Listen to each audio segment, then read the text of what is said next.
général.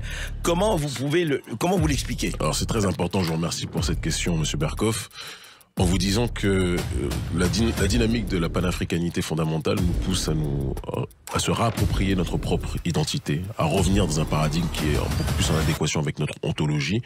Mais cela ne signifie pas que nous pensons et que nous déclarons que tous les Noirs ont vocation à être sur la même ligne, sur la même orientation. Je dis d'ailleurs dans un des passages de mon livre que je me sens beaucoup plus proche, par exemple, d'un René Guénon, je me sens beaucoup plus proche, qui est jusqu'à preuve du contraire blanc, que je me sens proche, par exemple, d'un paix à son âme, que je me sens proche d'un Alassane Dramane Ouattara.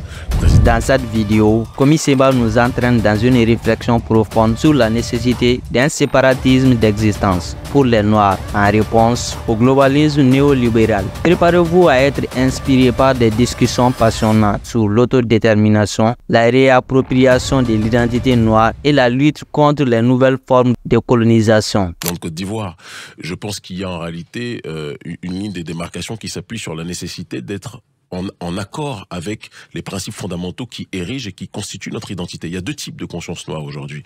Et il est important qu'on puisse, je pense, décrire le décor dans lequel nous nous plaçons. On vit dans une ère où le globalisme néolibéral est devenu la religion mondiale, qui prône le déracinement de tous les peuples, pas simplement des Noirs, aussi des Blancs, des gens de toute ethnie, arabes, juifs, chinois, peu importe. Et les personnes qui tentent de résister à ce déracinement sont souvent diabolisées, présentées comme des nationalistes, des extrémistes, toutes sortes de qualificatifs de ce style.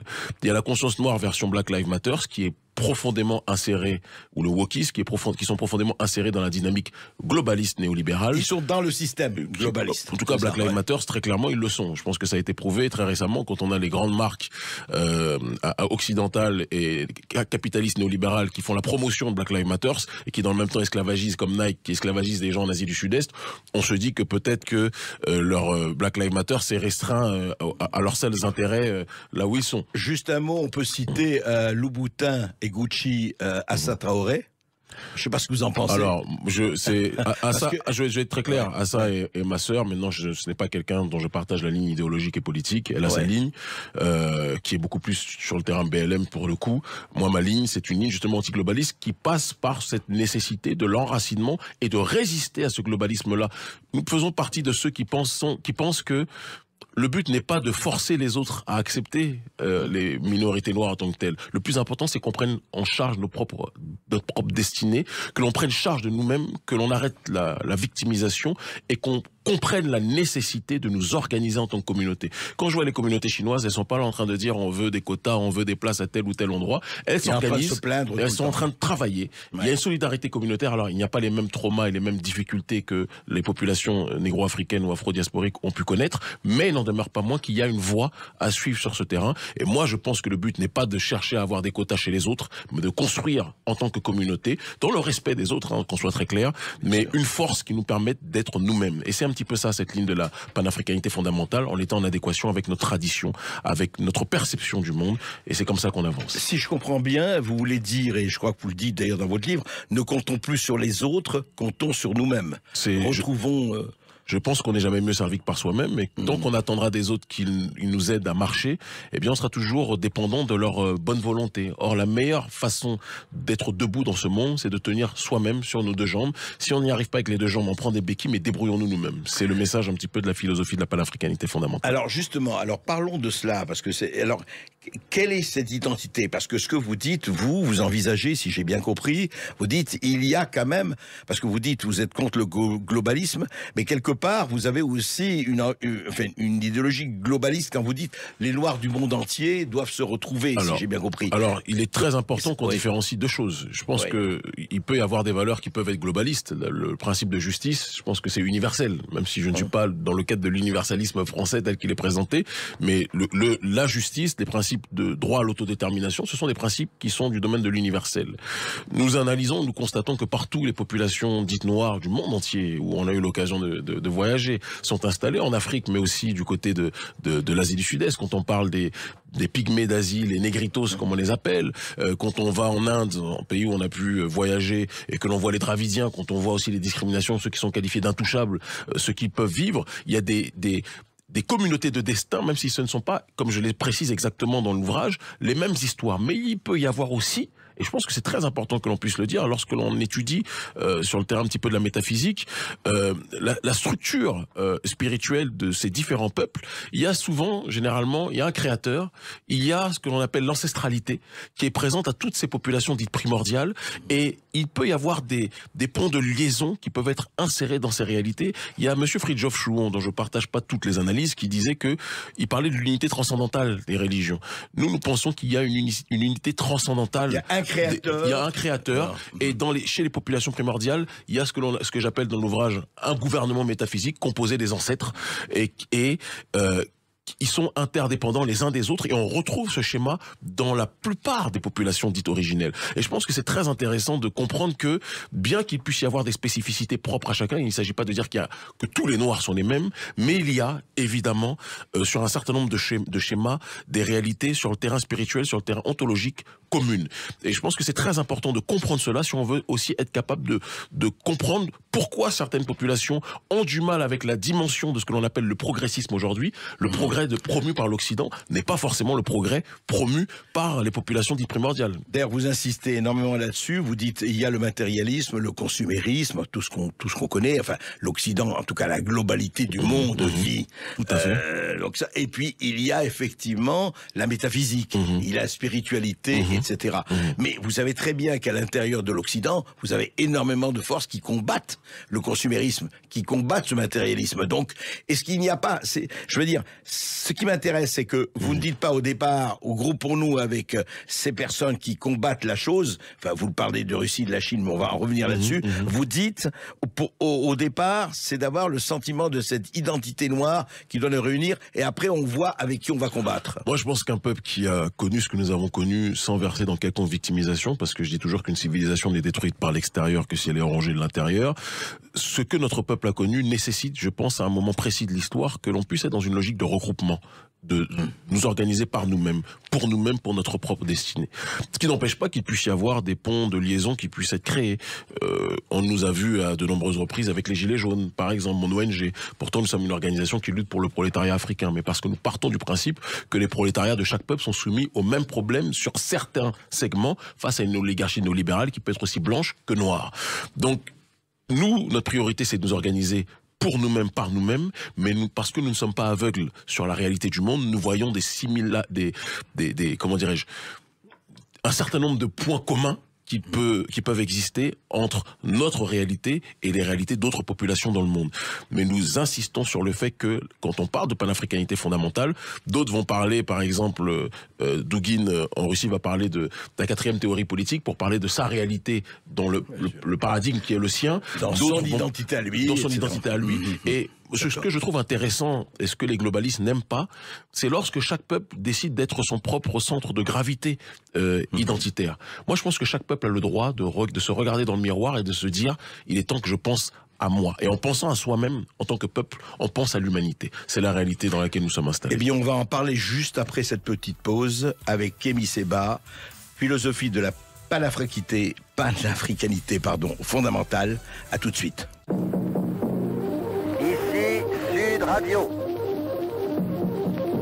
Les Français parlent au français. Les carottes sont cuites. Les carottes sont cuites. Sud Radio Berkov dans tous ses états. Ici, c'est un franco-africain qui parle au français, Kémy Séba, qui est franco-béninois, c'est ça, voilà, exactement. Je rappelle que vous êtes né à Strasbourg, c'est bien ça, et vous vous appeliez Gilles Robert Stelio Capochichi, et maintenant Kémy Séba. Stelio, c'est le prénom que mes parents m'ont donné, Gilles, c'est le nom de mon père, et Robert, le nom de mon grand-père. Stelio, comme vous le voyez, est un nom italien.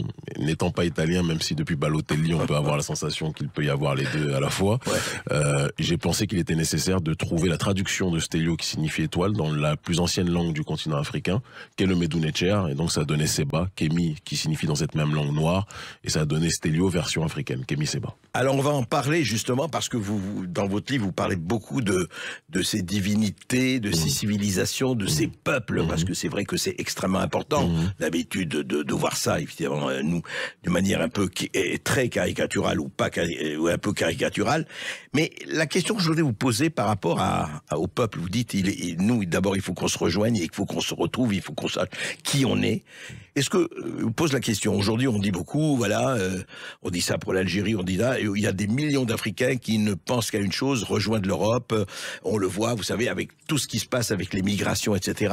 Vous, quelle est votre attitude vis-à-vis de la migration? Alors déjà, je pense qu'il est très important qu'on puisse se rappeler que quand on parle des migrations africaines, il y a beaucoup de fantasmagories qui sont énoncées en Occident. 3/4 des migrations africaines sont internes à l'Afrique. C'est quelque chose qu'on dit très peu. D'après les chiffres officiels que l'on trouve partout au sein des institutions même internationales, la majorité des migrations sont internes à l'Afrique. Ce sont des gens qui vont bouger d'un pays à un autre, etc. Il y a une libre circulation, une volonté pour la plupart des Africains de côtoyer d'autres contrées de ce même continent.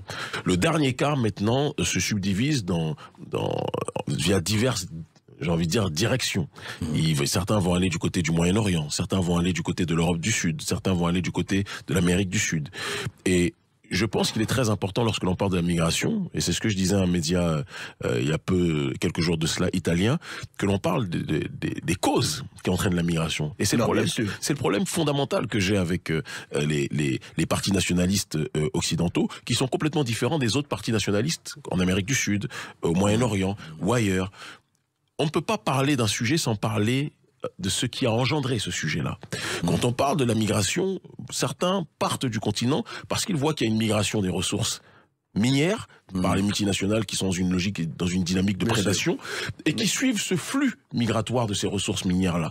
Est-ce qu'on doit reprocher à ces gens-là de suivre ce flux migratoire ou on doit se préoccuper je pense que c'est très important qu'on le dise, de ces multinationales qui pillent les ressources. Moi, je fais partie de ceux qui pensent que on n'est jamais mieux que chez soi. Kébi Seba, les pays africains sont en principe indépendants depuis les années 60. En principe. D'accord. Mais dites-moi, on ne résiste pas à ça? Pourquoi on se laisse piller? Pourquoi on se laisse effectivement exploiter? Pourquoi, je vous dirais, les gens qui sont indépendants, ces pays qui sont indépendants depuis les années 60, hein, ça fait 60 ans et plus, pourquoi, eh bien, ça continue comme si rien n'était? J'adore cette question. Pourquoi la France-Afrique? J'adore cette question, Monsieur Berkoff. Vous savez, à la fin de la prétendue décolonisation, il y a eu une nouvelle forme de colonisation qui a été immédiatement installée par Jacques Foccart et le général de Gaulle. Et c'est pour ça que je dis souvent que les héros des uns, chacun a le droit d'avoir ses héros, et c'est respectable, ne sont pas les héros des autres. Votre héros de Gaulle, vous en avez le droit, et pour moi, quelqu'un que je ne vois pas comme un héros, mais comme une des figures qui a restructuré le système de prédation sur notre continent, en installant à la tête de nos États des gens qui étaient des entités, des personnes cooptées par l'oligarchie française. Et ces gens-là se sont organisés de telle sorte que à la fois les entreprises françaises, les multinationales et l'oligarchie française de manière générale puissent continuer son système de prédation et de pillage de nos matières premières via le système du franc CFA sur lequel on pourrait revenir longuement. Mais pardon. Juste terminer parce que c'est très important ce que vous dites. Et donc, quand vous dites nous sommes indépendants, qu'est-ce qu'on fait contre ça? La société civile est en train de se battre aujourd'hui et on est en première ligne sur ces questions de manière spectaculaire pour que l'on puisse justement se réapproprier nos ressources minières en tant que telles. Et je dis, vous avez entendu la phrase que je disais tout à l'heure, une civilisation n'est détruite par l'extérieur que si elle est rongée de l'intérieur. Les premières entités que nous combattons, ce sont nos dirigeants corrompus africains qui, au lieu d'être des toits qui protègent leur population, sont quelque part des gruyères, ou en tout cas des fromages complètement troués, qui permettent à n'importe quelle intempérie de pouvoir nous toucher. Mais je vais vous donner un exemple dont j'ai parlé à plusieurs reprises. Vous savez, tout le monde parle de la voiture électrique. On est content, on va voir la voiture électrique. Moi, j'ai publié ici des reportages sur le Congo, le Congo-Kinshasa, où il y a les mines de cobalt, où il y a les Cancer City, où des enfants meurent à 10 ans de leucémie. Et ça, ici, on s'en fout. Mais j'ai l'impression que, là-bas aussi, on s'en fout. Alors, je vais vous répondre. Les autorités congolaises ou autres, enfin, je veux dire, ils devraient quand même, excusez-moi, ils sont adultes aussi. Pourquoi ne résistent-ils pas? Vous avez un propos qui est partiellement vrai et qui, de l'autre côté, est en décalage avec la réalité. Nos autorités s'en foutent. Parce que nos autorités font partie de ce plan qui permet justement la prédation, le pillage, la spoliation. Mais de l'autre côté, il y a tout un pan de la société, je pense qu'on est même à un cycle historique aujourd'hui en Afrique, entre guillemets dite francophone, où ce que l'on appelle les sociétés civiles africaines sont en train de se révolter de manière spectaculaire contre le pillage de ces ressources-là. Certaines le font même au péril de leur vie. Moi qui vous parle, j'étais mis en mandat de dépôt à plusieurs reprises, j'ai été expulsé, interdit de rentrer dans plusieurs pays, non pas par le peuple qui nous suit massivement dans ces différentes zones, mais par les dirigeants corrompus qui ne veulent pas justement que notre message continue de croître, ce qui n'empêche pas que les choses se fassent aujourd'hui. Donc, mais vous avez pas, parce qu'on n'en entend pas beaucoup. Donc, vous dites qu'il y a un mouvement populaire. Il y a un mouvement massif en Afrique francophone aujourd'hui d'opposition au néocolonialisme, et je précise sous toutes ses formes. Occidentale en priorité, mais comme je l'ai dit il y a quelques jours au Parlement russe à la Douma, même si on peut avoir des sentiments beaucoup plus proches pour la Russie, la Chine, l'Iran ou autres, mais je dis que si eux sont tentés aussi par le néocolonialisme, nous les combattrons comme nous sommes en train de combattre l'oligarchie néocoloniale occidentale. C'est très important qu'on insiste sur ce point. Donc, il y a une résistance factuelle qui se fait dans tous les pays d'Afrique francophone, à différents degrés évidemment, en fonction des moyens de chacun, mais il y a un réveil extraordinaire des consciences aujourd'hui. Alors Kémy Séba, c'est très intéressant, parce que vous savez très bien que toute nation ou toute entité, et en Occident on peut reprocher beaucoup de choses, mais il y a beaucoup de choses qui ont été faites, en tout cas aussi du point de vue populaire sur la colonisation et néocolonisation, ça veut dire qu'il y a eu des débats extrêmement forts sur l'esclavage et tout ça. Est-ce qu'il y a ces débats, par exemple, sur les traites négrières? Moi j'étais très frappé d'une chose, on parle de la traite négrière transatlantique. Hein, mais la traite arabo-musulmane, 11 millions de castrés, je rappelle, 11 millions de castrés en quelques siècles, la traite afro-africaine, et qui était avant, pardon, que les Blancs ne soient là, on n'en parle pas. Je vais vous répondre, c'est très important cette question. Parce que c'est fondamental, si on ne voit pas ses propres mots, et je dis ça aussi bien pour l'Occident que pour l'Afrique qu'ailleurs, on ne peut pas avancer. Je crois que c'est Hannah Arendt qui parlait, lorsqu'on parlait de la Shoah, qui parlait du fait qu'il y avait aussi, au sein de sa propre communauté, des gens, des élites, qui avaient collaboré avec des gens qui voulaient tuer leur propre peuple. Des traîtres, il y en a partout. La traîtrise est universelle. Donc parler du fait que il y a eu, mettre sur le même pied d'égalité des Africains qui se faisaient la guerre et qui donc arrêtaient les guerriers de l'armée opposée. Non mais attention, esclavagisé. Très important, j'y arrive. Mais le servage n'est pas né en Afrique, il est né... je ne dis pas. Il est né ailleurs. Donc, c'est, comme je dis, c'est une dynamique universelle. Mais il y a des spécificités qu'il est important, qui à mon sens, que l'on doit évoquer, exposer pour bien comprendre cette réalité. On ne peut pas mettre sur le même pied d'égalité des tribus qui se font la guerre et qui, lorsqu'elles ont arrêté certains soldats de l'armée adverse, d'accord, les mettent, deviennent des serfs en tant que tels qui servent l'armée qui a gagné. Et une traite qui a déporté des millions de gens, qui a forcé ces millions de gens à abandonner leur nom, à abandonner leur culture, à abandonner leur identité, les a fait appeler Johnson, Stéphane, Jean-François ou autres, en les empêchant, en les déconnectant vis-à-vis de leur principe de l'ancestralité. Je pense que l'on doit être aussi dans une dynamique de rationalité. 4 siècles d'esclavage, très important, que l'on énonce. Après, je vais parler de la traite arabe et je vais parler de ce dont vous parlez. Parce que je parle de tout sans tabou. Non, c'est ça, je voudrais que vous parliez pas que celle-là. Mais c'est très... voilà. Ah oui, moi je vais parler de ce que je veux. Mais faut pas éluder. Non, on n'élude pas. Ce que je dis, c'est que on ne pourra jamais mettre sur le même pied d'égalité la traite occidentale avec... Et d'ailleurs, ce n'est même pas... traite, ça donne une dimension très commerciale. Mais Kémy Séba, pardon. Oui, allez. Vous pouvez pas mettre sur le même plan. Est-ce que vous pouvez mettre sur le même plan la castration de 11 millions de Noirs africains pendant des siècles? Donc j'ai compris que là vous voulez venir sur la traite arabe. J'y arrive. On en parle tout le temps. C'est pas le sujet, mais je veux quand même qu'on insiste sur la spécificité de cette traite occidentale qui a eu des marques. Moi je comprends bien que vous-même en tant qu'occidental, vous n'aimez pas qu'on tape tout le temps uniquement d'un côté, vous pensez injuste que l'on tape que sur ce côté et que sur les autres. J'y arrive. Mais maintenant, je dis, nous n'éluderons jamais le fait que la traite occidentale est la Champions League de ce système d'oppression, de prédation et de déshumanisation de l'être humain. Maintenant, on va revenir sur la traite arabe.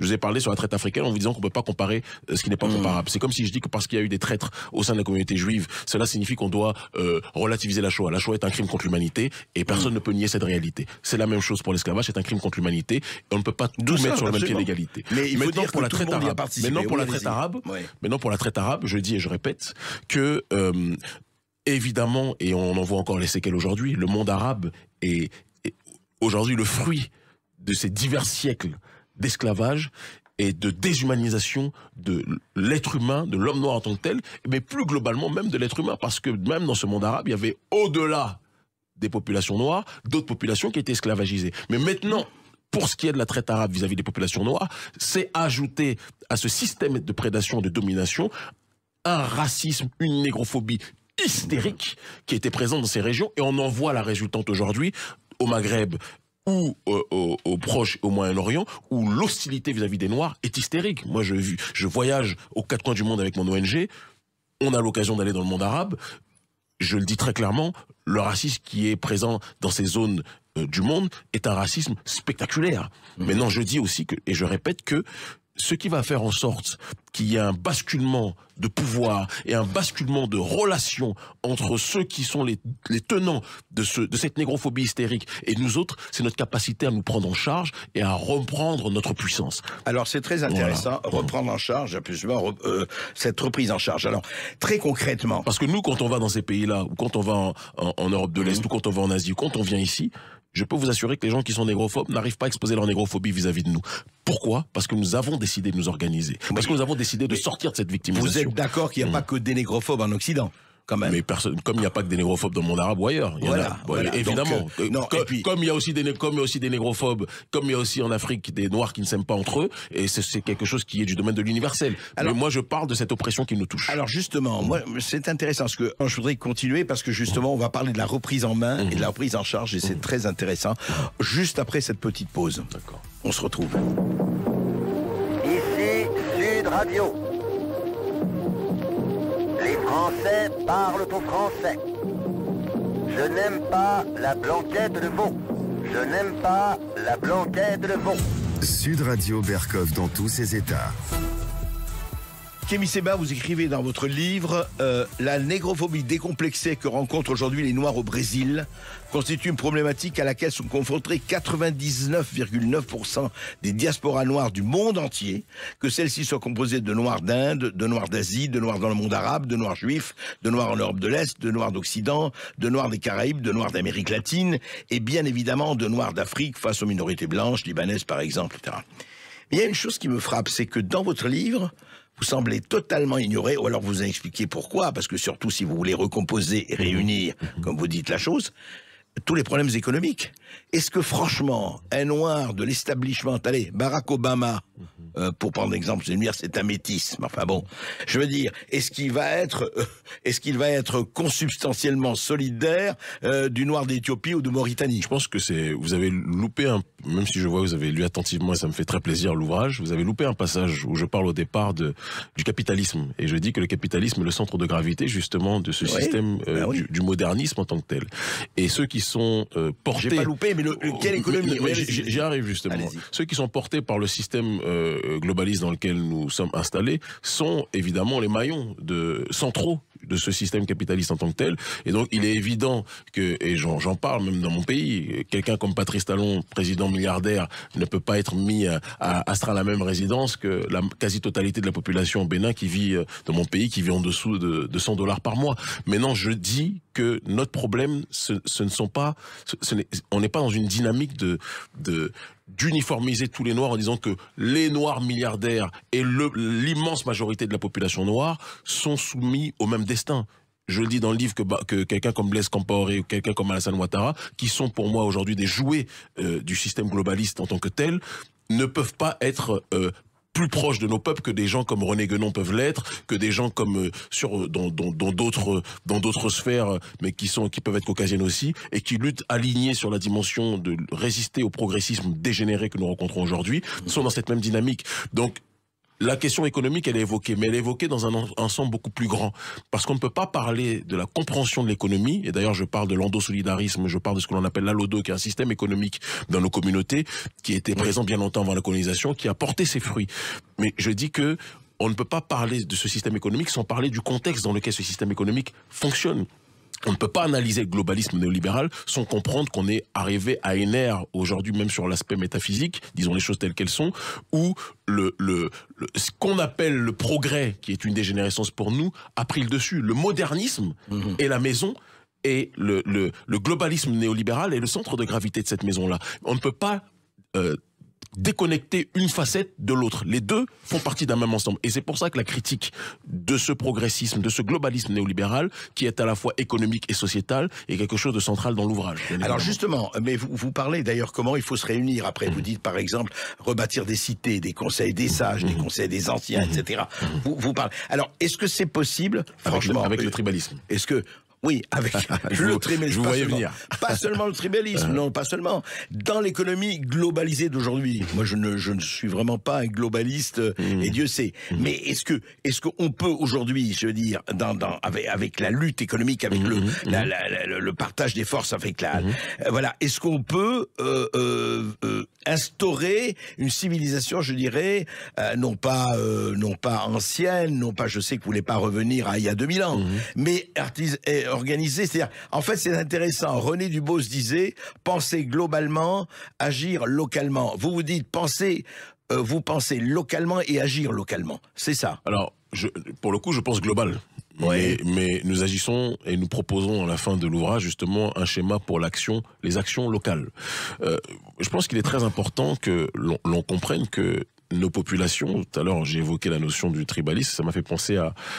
On a de temps en temps certains qui sont des arriérés, qui sont complètement incarcérés dans leur dimension ethniciste et belliqueuse, et qui ne comprennent pas que qui dit tribu dit famille. Et qui dit famille élargie, famille éloignée, famille proche.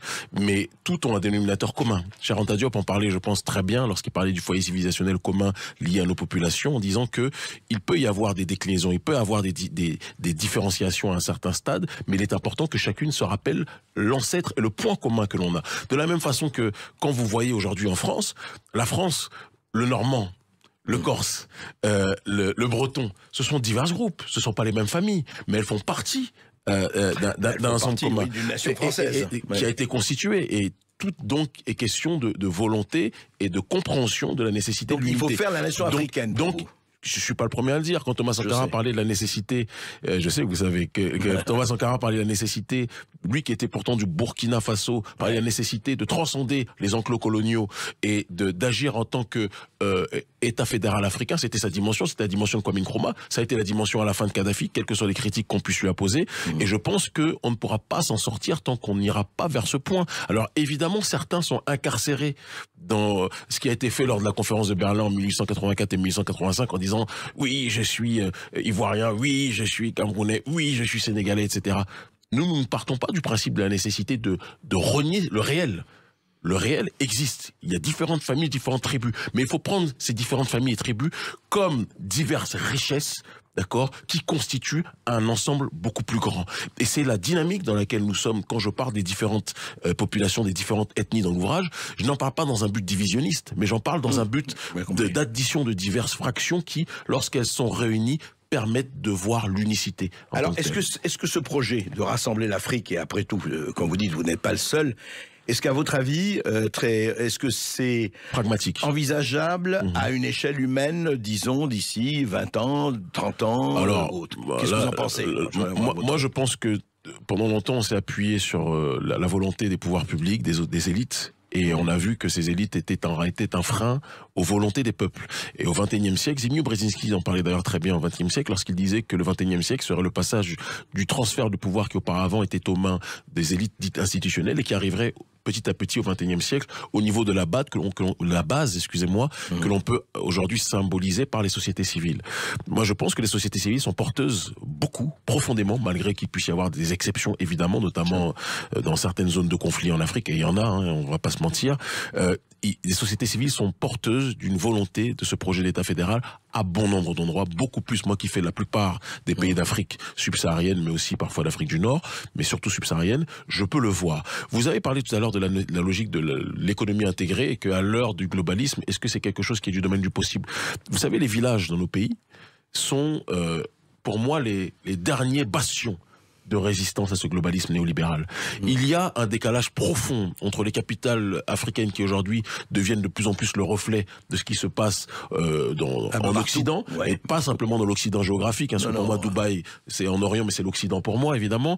Mais les villages sont les bastions de cette dynamique traditionnelle et de cette résistance à ce globalisme à la fois économique et sociétal. Est-ce que ça tient devant Netflix ?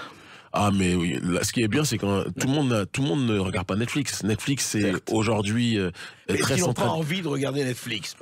Écoutez, moi, il m'est arrivé de regarder Netflix, c'est par la grâce de Dieu et par. C'est pas un péché. Et regarder Netflix m'a permis de comprendre pourquoi il était important que je cesse de le regarder, parce que je sais que c'est aujourd'hui un outil d'ingénierie sociale visant à pousser les populations dans une sorte de processus d'inception, à agir d'une certaine façon et à se déconnecter du réel, à se déconnecter de ce qu'ils sont.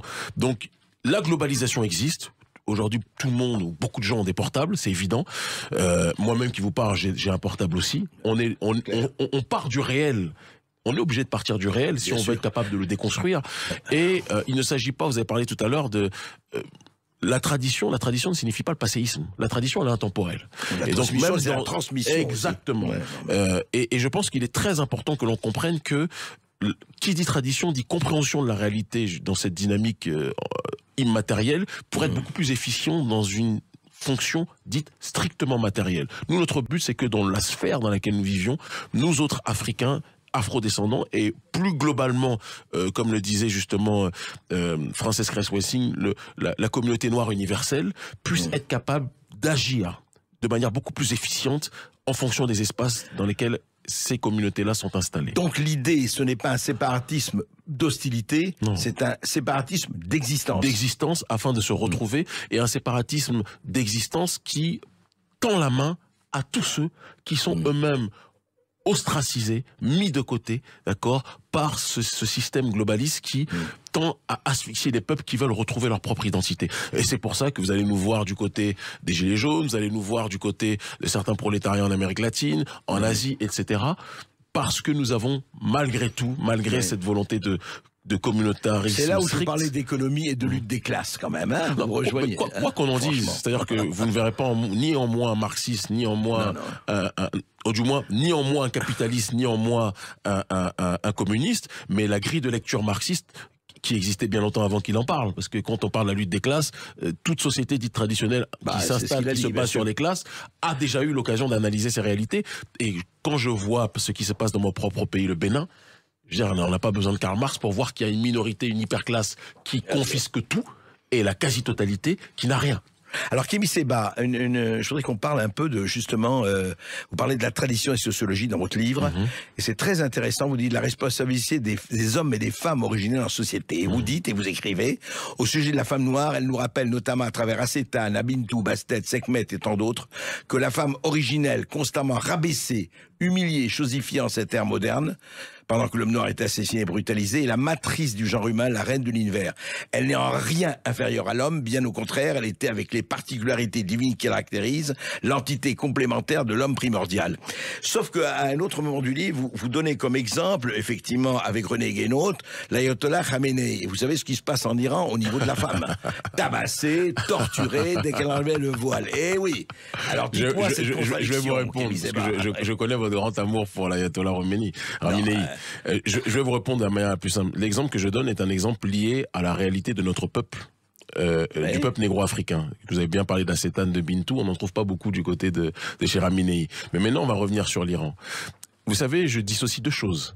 Je dissocie la volonté légitime et intelligible, complètement intelligible de certaines femmes, parce que moi j'ai été en Iran à plusieurs reprises, de très nombreuses reprises. J'ai parlé avec énormément de femmes qui n'ont pas le discours de dire que oui, non. Vous savez ce qui se passe aux femmes qui enlèvent. Je dis pas qu'ils sont non, justement, je pense qu'on est très. Il y a la caricature médiatique et puis il y a le réel. Moi, ce qui m'intéresse, c'est le réel. Il y a des gens qui veulent enlever le voile et il y en a d'autres qui veulent le garder. Mais ceux qui veulent l'enlever, on les tabasse, on les emprisonne, on les torture. Et je pense que il est important pour la critique de cette société iranienne de donner la possibilité aux Iraniens eux-mêmes et aux Iraniennes elles-mêmes de s'exprimer sur ces points. Et vous verrez qu'il y a des scansions, des avis contradictoires. Nous sommes, moi par exemple, si un jour, demain, par hasard, la nature fait que on accède à des responsabilités institutionnelles, pour l'instant on a un leadership dans la société civile, si demain c'est le cadre institutionnel, il est évident que ce n'est pas le schéma proposé par l'Iran qu'il y aura chez nous, parce que ce n'est pas notre paradigme et ce n'est pas notre ontologie. Mais maintenant, l'Iran a ses réalités, ses dérives. Khamenei, et quand on étudie l'œuvre même de l'imam Khomeini avant lui, il y a des choses sur le terrain de la gnose qui peuvent être intelligibles sur le terrain de la tradition primordiale, et puis il y a d'autres choses sur lesquels nous ne nous reconnaissons pas et qui font justement la diversité des différentes perceptions qui peuvent exister sur le terrain de la tradition. Mais dire qu'il y a une seule forme, une seule compréhension de la tradition me paraîtrait de la même façon que... Je donne un dernier exemple. Bon, écoutez, il y a les bonnes sœurs... Kémy Séba, mettre sur le même plan René Guénon et l'ayatollah Khamenei me paraît quand même je pense que c'est une erreur de votre part parce que ce qui les relie, c'est la gnose. Et quand on étudie la gnose, votre problème, c'est que vous voyez, pour des raisons qui vous sont propres, Khamenei sous un autre angle. Moi, ce qui m'intéresse, c'est sur le terrain gnostique, la gnose dans le monde chiite est quelque chose du domaine du réel, peut-être même plus profond que dans bon nombre d'endroits dits occidentaux. Mais il ne faut pas ne pas voir ce qui dérange dans la...